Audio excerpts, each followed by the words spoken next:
जो महाकाल की शरण में आ गया उसे काल का भी भय नहीं रहता। हम महाकाल नगरी उज्जैन में एक पवित्र और पुण्यदायी 84 महादेव की यात्रा कर रहे हैं। इस यात्रा में मैं आपको महाकाल वन यानी वर्तमान के उज्जैन में अलग अलग स्थानों पर ले जाता हूं और वहां के जो पवित्र दिव्य चमत्कारिक शिवलिंग है उनके दर्शन कराता हूं। साथ ही उन शिवलिंगों के पीछे की रहस्यमयी अद्भुत पौराणिक कथा भी आपको बताता हूं। अभी तक हम हमारी इस यात्रा में 19 पड़ाव पार कर चुके हैं और अब हम हमारे 20वें पड़ाव की ओर आगे बढ़ रहे हैं, जहाँ के महादेव हमारे रक्षक है, हमारे संरक्षक है, प्रतिहारेश्वर है।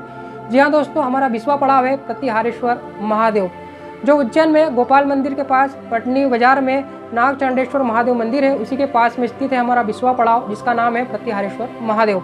तो चलिए प्रिय शिव भक्तों, इस प्रतिहारेश्वर महादेव मंदिर में चलते हैं, दर्शन करते हैं इस पवित्र शिवलिंग के और जानते हैं इस पवित्र शिवलिंग के पीछे की अद्भुत रहस्यमयी कथा को। प्रिय शिव भक्तों, पौराणिक कथाओं में वर्णन मिलता है कि जब माता सती ने अपने पिता राजा दक्ष के यज्ञ में अपने प्राणों की आहुति दे दी तो बाद में उनका जन्म हिमालय के यहाँ पर होता है। माता सती काफी तपस्या करके, कठोर मेहनत करके भगवान भोले भंडारी देवादिदेव महादेव को एक बार फिर से पुनः विवाह में करके प्राप्त कर लेती है। विवाह के उपरांत जब महादेव और माता उमा को सैकड़ों वर्ष रण निवास में रहते हुए हो जाते हैं तो देवताओं को चिंता सताने लगती है कि माता उमा और पिता परमेश्वर महादेव का जो पुत्र होगा वो अत्यंत तेजस्वी होगा, बलवान होगा, उससे सारे संसार का नाश हो जाएगा, उससे त्रिलोक का नाश हो जाएगा। देवताओं को चिंता सताने लगती है, यह डर सताने लगता है। तब वो अपने गुरु बृहस्पति के पास जाते हैं। तब गुरु बृहस्पति देवताओं से कहते हैं कि आप चिंता के लिए भगवान महादेव के पास जाइए, वही आपकी इस समस्या का निवारण करेंगे। तब ये सभी देवता अपने गुरु बृहस्पति से मार्गदर्शन लेकर मंदार पर्वत पर भगवान महाकाल के यहाँ पर जाते हैं, लेकिन वो देखते हैं कि द्वार पर नंदी महाराज खड़े हुए हैं और नंदी महाराज की आज्ञा के बिना, परमिशन के बिना कोई भी व्यक्ति भगवान महादेव से नहीं मिल सकता, घर के अंदर नहीं जा सकता। जब ये देवता नंदी महाराज से परमिशन मांगते हैं तो नंदी महाराज परमिशन देने से मना कर देते हैं, अभी महादेव आपसे नहीं मिल सकते। इंद्र अन्य देव चिंतित हो जाते हैं, करे तो क्या करे। तब देवराज इंद्र अग्निदेव से कहते हैं कि अब हंस का रूप धारण करिए और नंदी बाबा से चोरी छुपे चकमा देकर आप अंदर चले जाइए और भगवान महादेव से हमारी चिंता बताइए। इंद्रदेव की आज्ञा का पालन करते हुए अग्निदेव हंस का रूप धारण करते हैं और नंदी महाराज को चकमा देकर वो भगवान महादेव के पास अंदर पहुंच जाते हैं और भगवान महादेव को सारी बात बताते हैं कि बाहर द्वार पर देवता लोग खड़े हैं जो आपका इंतजार कर रहे हैं, कोई समस्या लाए हैं, कृपा करके यह देवादिदेव महादेव उनका आप निवारण करिए, हमारे साथ आप बाहर चलिए। अग्निदेव की बात सुनकर महादेव अग्निदेव के साथ बाहर द्वार पर आते हैं, देवताओं से भेंट करते हैं, उनका हालचाल पूछते हैं, उनकी समस्या पूछते हैं। देवता अपनी समस्या बता देते हैं। महादेव देवताओं को आश्वस्त करते हैं, उन्हें चिंता रहित होने का बोलते हैं और उन्हें वचन देते हैं कि उनसे कोई पुत्र नहीं होगा, आप इस प्रकार की व्यर्थ चिंता न करें और देवताओं को आश्वस्त करके अपने अपने घर पे लौटा देते हैं। लेकिन दूसरी ओर भगवान नंदी पर क्रोधित हो जाते हैं कि यह आपकी नैतिक जिम्मेदारी थी कि आपकी परमिशन के बिना कोई भी व्यक्ति अंदर नहीं आना था, लेकिन अग्निदेव कैसे अंदर आ गए। भगवान महादेव गुस्सा होते हैं, क्रोधित होते हैं और नंदी महाराज को श्राप दे देते हैं।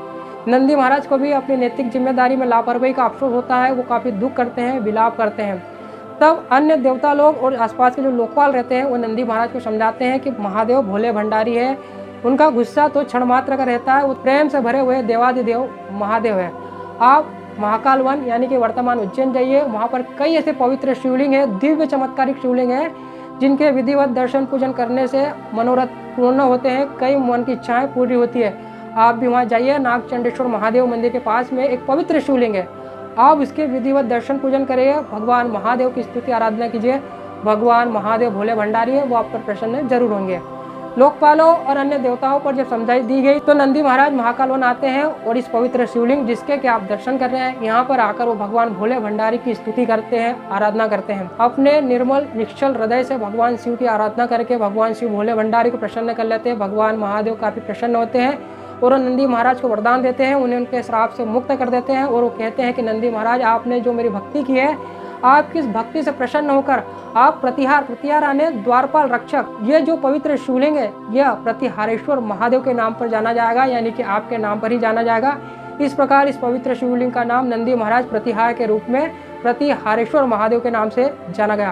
प्रिय शिव भक्तों, इस पवित्र शिवलिंग के बारे में मान्यता है कि जो भी व्यक्ति आकर यहाँ दर्शन करता है, विधिवत पूजन करता है, उसके धनवान बनने के मार्ग खुल जाते हैं और विशेषकर शासन प्रशासन में जो लोग कार्य कर रहे हैं उनके लिए ये जो पवित्र शिवलिंग है विशेष महत्व रखता है।